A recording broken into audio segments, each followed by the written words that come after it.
Hello and welcome back to Israel with Aline, and welcome to our Christmas special.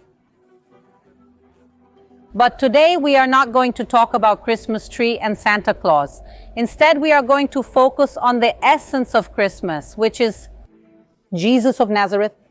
And that's why we came here to the city of Nazareth to talk about the biblical story, archaeology, and see where it all really started. So, if you're ready, let's get started.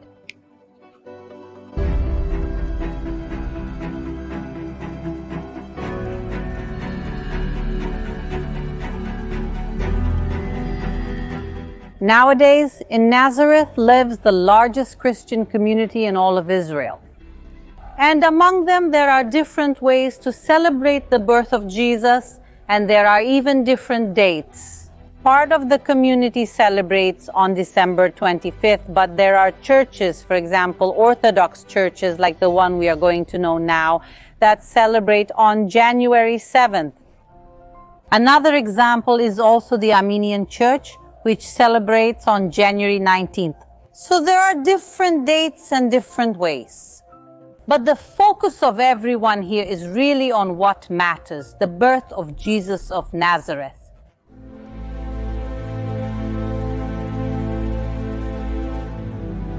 And now we are really going to start with the biblical story. Who lived here in Nazareth were Joseph and also Mary. And Mary, like most women in her time, had some jobs. And among these jobs was fetching water for herself and then also for her family. And there was indeed a large water source here in Nazareth, which was also not very far from Mary's house. And where is this water source located? Right behind us. In her time, of course, all this area here was open, but due to the importance of this water source, a Byzantine church was built here, that is, in the first Christian period of Israel. Around the 4th century, the church here was built, then destroyed, rebuilt in the Crusader period, and rebuilt for the last time in 1769. And what we are going to do now is enter the church to see the spring, the water source, where Mary used to fetch her water. Let's go!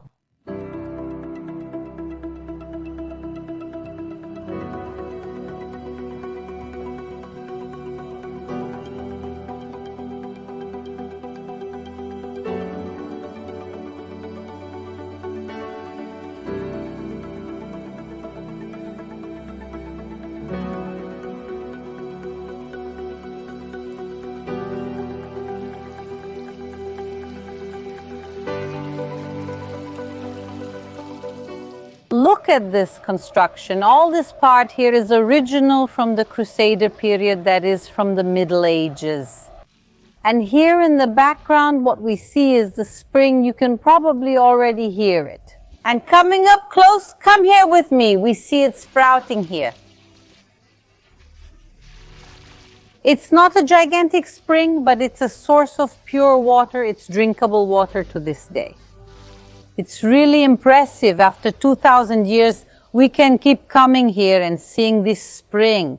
Of course, when Mary arrived here with her jar, all of this was open sky. The church did not exist, but the spring, even though it is now inside a building, it remains here, and Mary filled her jar and made the walk back home. The same walk that we are going to do together now is approximately 650 meters. But what am I going to do with the water? One of the water is down here and one am up here. See what the church people have installed. They installed a small pipe here that takes the water, which springs from below and brings it up here. So we can also have access to the same water here without damaging the source that is down there. So we also here, look, it's cold. We can have the same access to water that Maria had at that time and even to this day.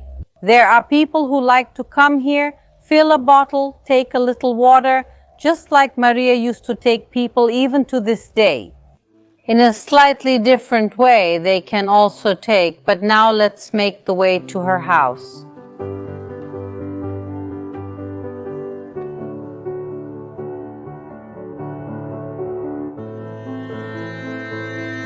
We are going to make this journey together, but one also wants you to take the opportunity to see how Christians really live here in the Holy Land.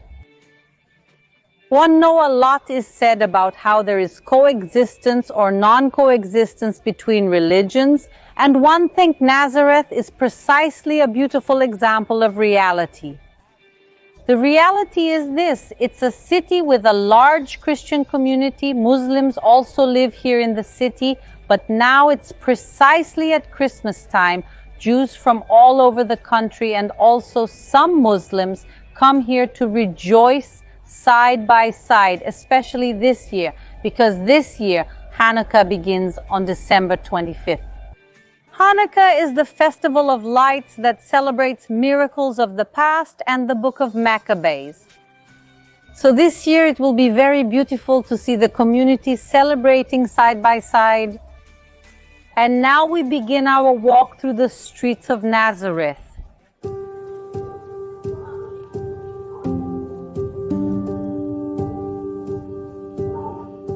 Up here we are seeing some Christmas decorations, but it's really not much because the focus is not on the Christmas lights, nor on the tree or the decorations.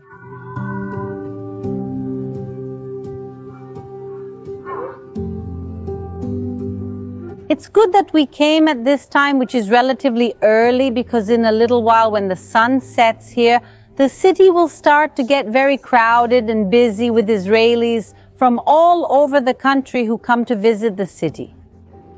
And one wants you to see the reality of Christians in Israel. All the population living here are Israelis, and here in Nazareth there are many Israeli Christians who are an integral part of society, and even some of them serve in the Israeli army and defend the Holy Land, which in the end is all of ours.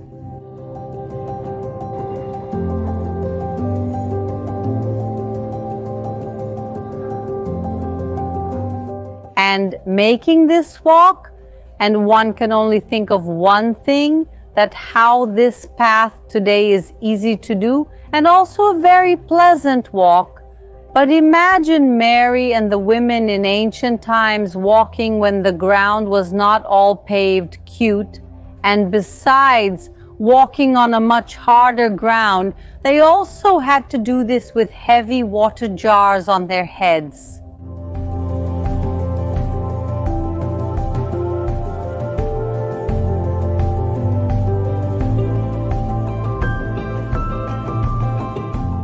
Are you seeing what the reality here in Nazareth is like? Especially at this time of the end of the year, in December and January, when the city becomes even more cheerful. But we are going to the most important place, biblically speaking, the place where it all began. Let's go!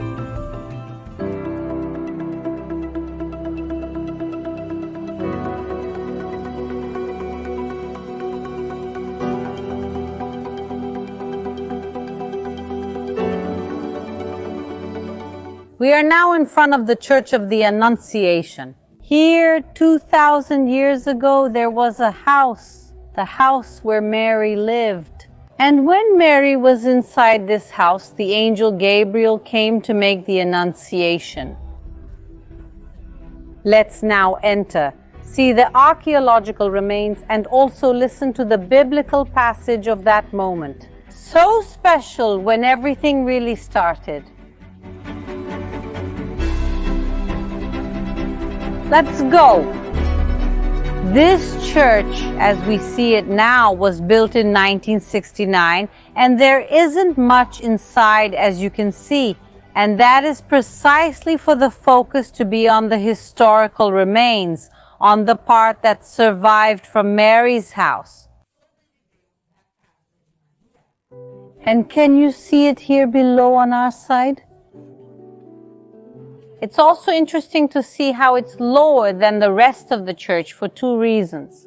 First, because it was already a lower floor, but also because the rest of the floor rose precisely over the centuries. This whole area where we are has been raised.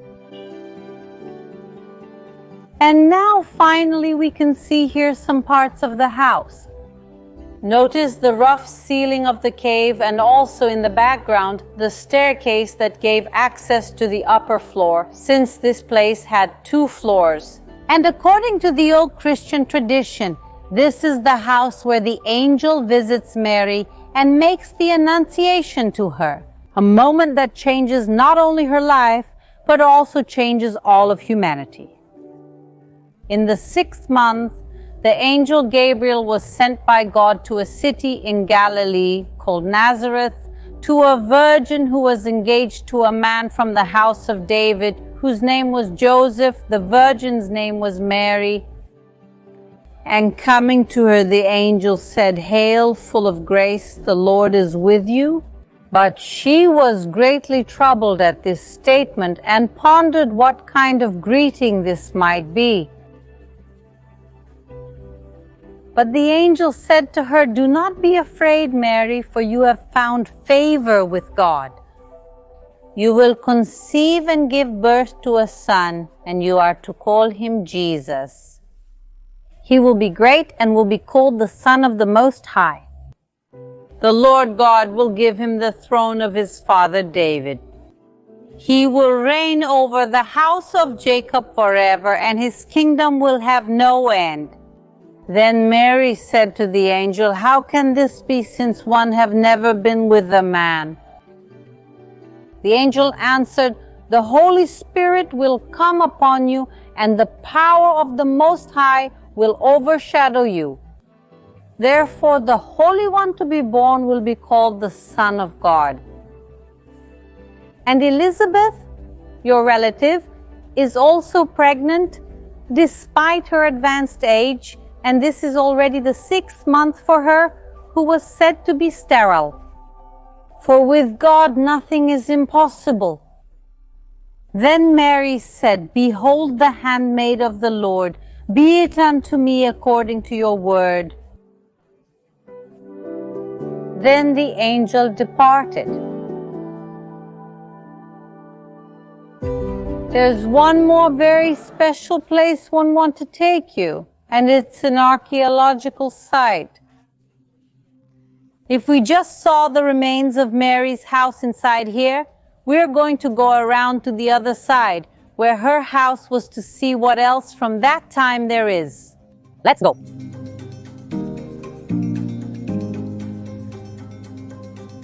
This place is different from how it was in biblical times, because due to the biblical importance of the Annunciation, churches have been built here throughout history. This beautiful mosaic that is here on the wall, it was part of the floor of the original church. The church built precisely in the Byzantine era, which is the first Christian period of Israel. So we see this church here.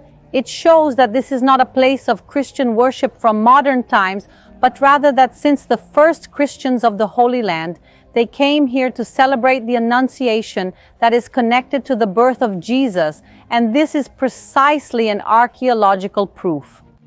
But if you want to see what this place looked like, and really when Joseph and Mary lived here, what the place looked like in Jesus' childhood, it looked like this. What we are going to see here is a house carved into the rock, a very simple house. Most of the houses in Nazareth back then were built this way. The houses were built of stone. The upper part usually deteriorated over time, but the lower part was much better preserved. Why exactly did they have 2 floors, one of which was underground? Because where are you going to get the stones to build the house?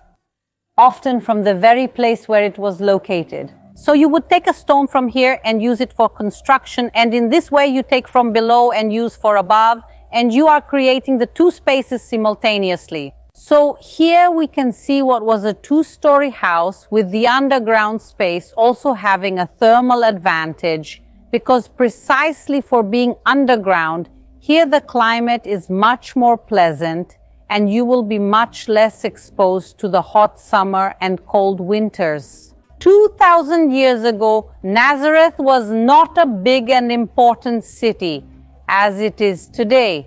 Quite the contrary, Nazareth was a small Jewish village, and experts estimate that there were only a few hundred inhabitants here in Nazareth. As we walk here among the first century archaeological excavations, we have to ask ourselves, why was Jesus of Nazareth born in Bethlehem? If Joseph lived here, Mary lived here, the Annunciation happened here, why did the family travel to Bethlehem? What happens is written in the Bible. It is written that just at this time, Caesar orders a census, orders that each family had to return to their city of origin. And Mary, for being married to Joseph, she is counted as part of his family nucleus. And what was the city of origin of Joseph's family? Precisely the city of Bethlehem. In those days, a decree was issued by Caesar Augustus calling all the population of the empire to register. This first census took place when Quirinius was governor of Syria. Everyone went to register, each to his own town.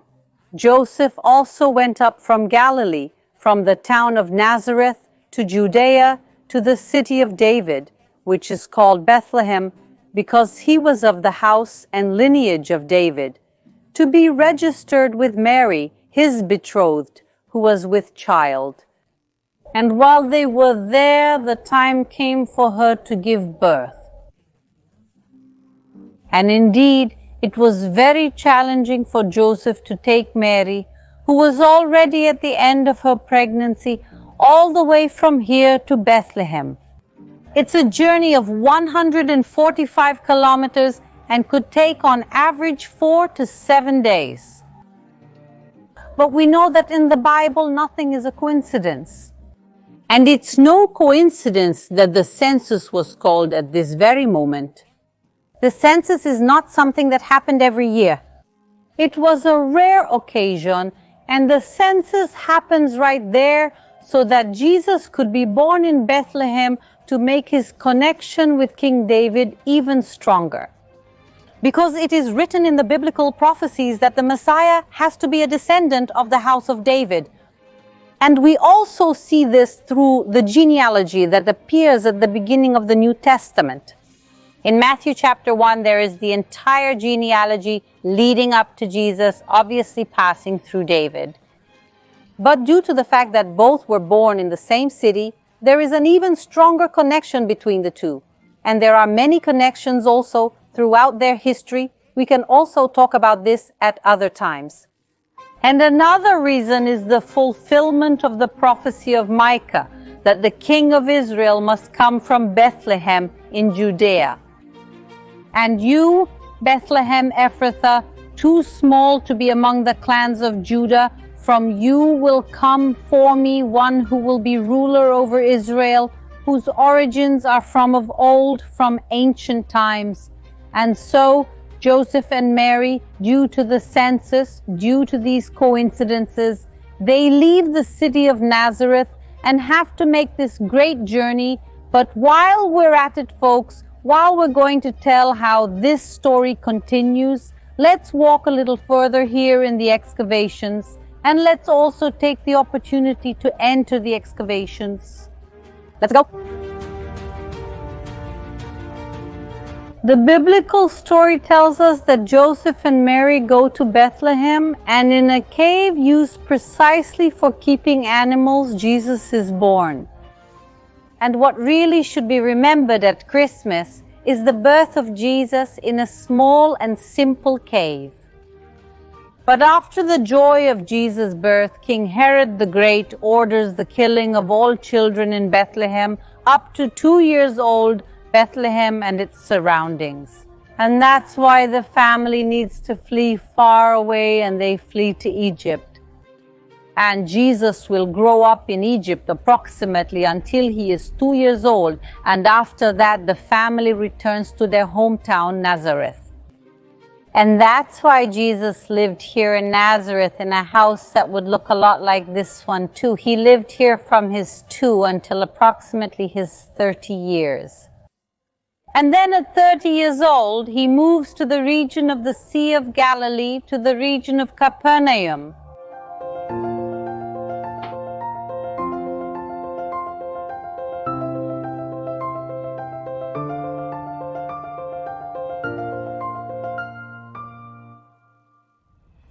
Reading the Bible, we know that Jesus was born in Bethlehem of Judea. We know that he was crucified, buried, and resurrected in Jerusalem. The city where he did most of his ministry, from his 30s to his 33 years, was precisely Capharnaum. But of all these cities, the one that takes the title is precisely Nazareth. Because the whole world, here in Israel, in Brazil, in Portugal, in Mozambique, in Japan, in India, everyone knows him as Jesus of Nazareth.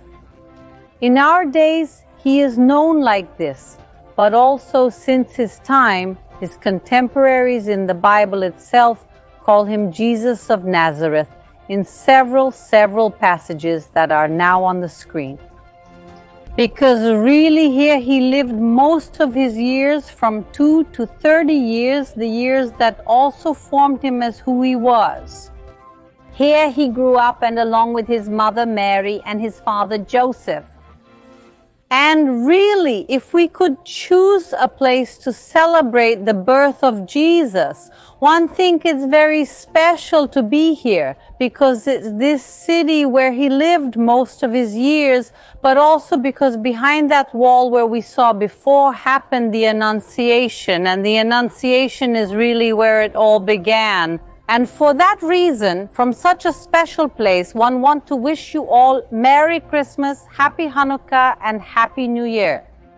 One really wish everyone a wonderful Sunday, and see you next week. Shalom.